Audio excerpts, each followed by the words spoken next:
Assalamualaikum warahmatullahi wabarakatuh. Apa kabar semuanya? Semoga hari ini kita senantiasa dalam lindungan Allah SWT yang selalu diberi nikmat, sehat, selamat, dan bahagia walaupun di kondisi COVID-19 ini. Ingat, tetap semangat dan semangat untuk belajar. Ya, walaupun kita belajar jarak jauh, tapi kita selalu bahagia. Amin. Anak-anakku semuanya, hari ini Bunda akan memberikan layanan bimbingan konseling tentang konsentrasi belajar ya. Memang belajar adalah kewajiban kalian sebagai pelajar ya, tapi harus bisa memanfaatkan cara-cara belajar yang efektif dan efisien ya. Nah, di sini yang akan Bunda bahas adalah tentang konsentrasi belajar ya.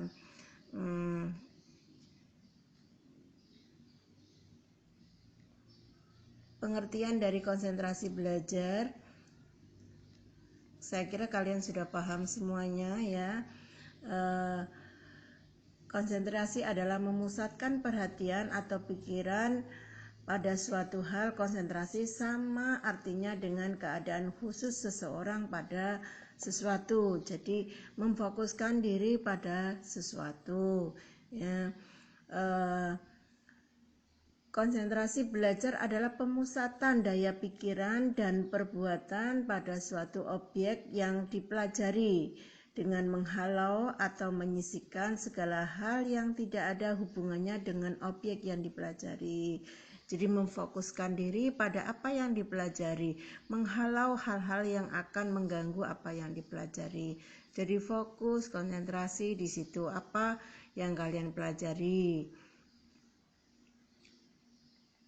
Hal-hal yang mempengaruhi konsentrasi, yang pertama adalah motivasi yang diperolehnya, yaitu motivasi kalian untuk mempelajari apa yang akan kamu peroleh. Jadi yang pertama itu motivasinya. Terus yang kedua keinginan atau keterikatan terhadap sesuatu, situasi rekanan yang dapat mengancam dirinya. Hal-hal yang mempengaruhi konsentrasi, motivasi yang diperoleh, keinginan atau keterikatan terhadap sesuatu, situasi, rekaman yang dapat mengancam dirinya. Terus keadaan fisik, psikis, emosi, emosional ya, dan pengalamannya, tingkat kecerdasan yang dimiliki dan lingkungan sekitarnya. Ini hal-hal yang mempengaruhi konsentrasi seseorang. Terus penyebab kurangnya konsentrasi. 1. Lemahnya minat dan motivasi pada pelajaran. Terus 2. Perasaan gelisah, tertekan, marah, khawatir, takut, benci, dan dendam. Itu juga sangat mempengaruhi konsentrasi seseorang. Terus suasana lingkungan belajar yang berisik dan berantakan. Makanya harus tempatnya ya yang nyaman, yang enak buat kalian belajar. Kondisi kesehatan jasmani harus sehat. Kalau nggak sehat pasti nggak bisa konsentrasi karena merasakan pusing, mual atau apalah. Jadi yang pertama harus sehat ya, karena itu jaga kesehatan. Terus yang selanjutnya bersifat pasif dalam belajar. Jadi harus fokus gitu ya. Terus penyebab kurangnya konsentrasi.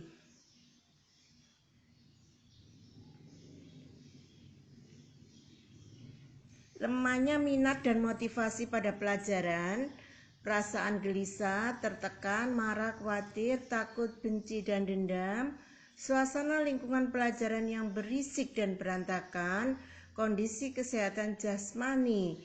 Yang tadi kalau kondisi kesehatan jasmaninya nggak sehat ya pasti akan mempengaruhi. Terus yang terakhir bersifat pasif dalam pelajaran.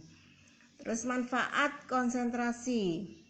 Siswa akan lebih mudah dan cepat menguasai materi yang disajikan, dan dapat dipastikan bahwa siswa yang konsentrasi dalam pelajaran sebenarnya ia juga sedang aktif. Jadi konsentrasinya juga dapat menjadi suatu tanda bahwa siswa yang sedang aktif dalam belajar. Jadi aktif dalam belajar bisa konsentrasi. Kalau dia tidak bisa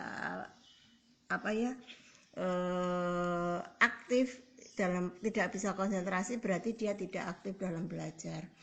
Terus menambahkan semangat, motivasi bagi siswa untuk lebih aktif beraktivitas dalam pelajaran. Nah, aktivitas dalam pelajaran itu apa?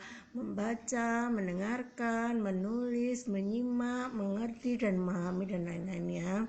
Terus memudahkan guru dalam melaksanakan proses pembelajaran. Nah, nih ya, jadi kalau yang memudahkan guru untuk melaksanakan proses pembelajaran, tidak menyulitkan guru ya. Itu diingat. Selanjutnya, manfaat konsentrasi ya, tidak memiliki kecakapan dalam cara-cara belajar yang baik, suasana belajar menjadi semakin kondusif. Apapun saya bisa jika saya mau, itu ya motonya. Apa sih yang nggak bisa dipelajari di dunia ini, itu juga bisa jadi motivasi untuk membuat kalian konsentrasi. Tidak memiliki kecakapan dalam cara-cara belajar yang baik. Terus suasana belajar menjadi yang semakin kondusif.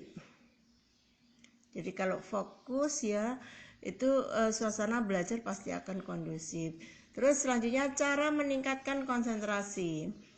Yang pertama kesiapan belajar. Kesiapan belajar yaitu sebelum melakukan aktivitas belajar kita harus benar-benar dalam kondisi fresh atau segar untuk belajar. Untuk siap melakukan aktivitas belajar ada dua hal yang perlu diperhatikan, yaitu kondisi fisik dan psikologis.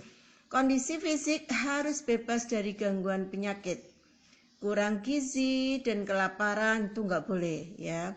Jadi yang pertama dari kondisi fisik harus benar-benar fresh.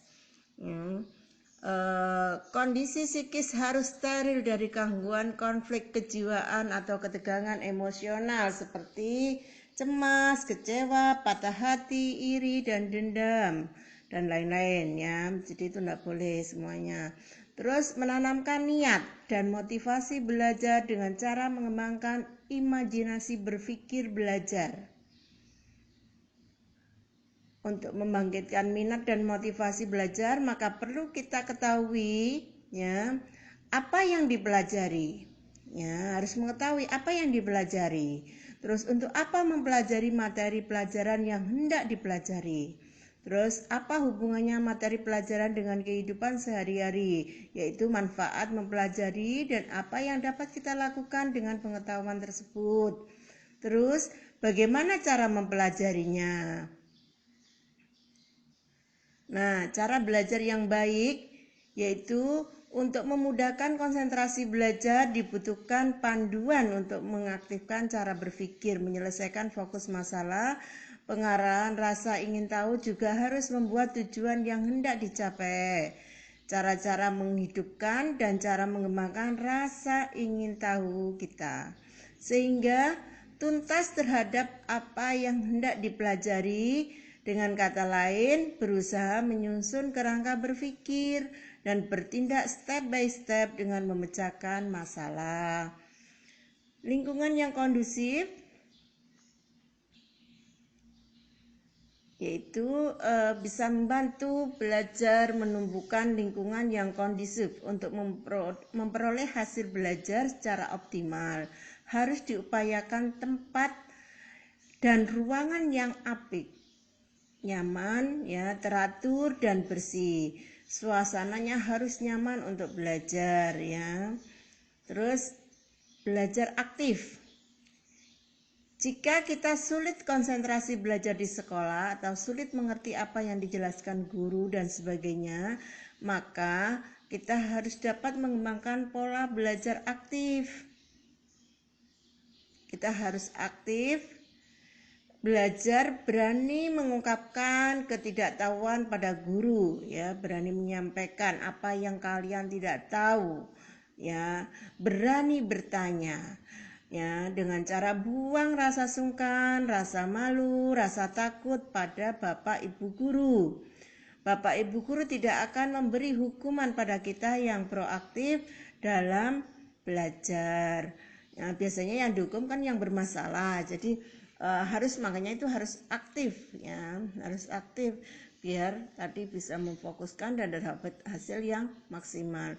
Nah, selanjutnya yaitu perlu menyegarkan pikiran, ya, saat menghadapi kejenuhan belajar, saat kita belajar sendiri di rumah dan menghadapi kesulitan, jalan buntu, mempelajari materi pelajaran, kadangkala menimbulkan rasa jenuh dan bosan.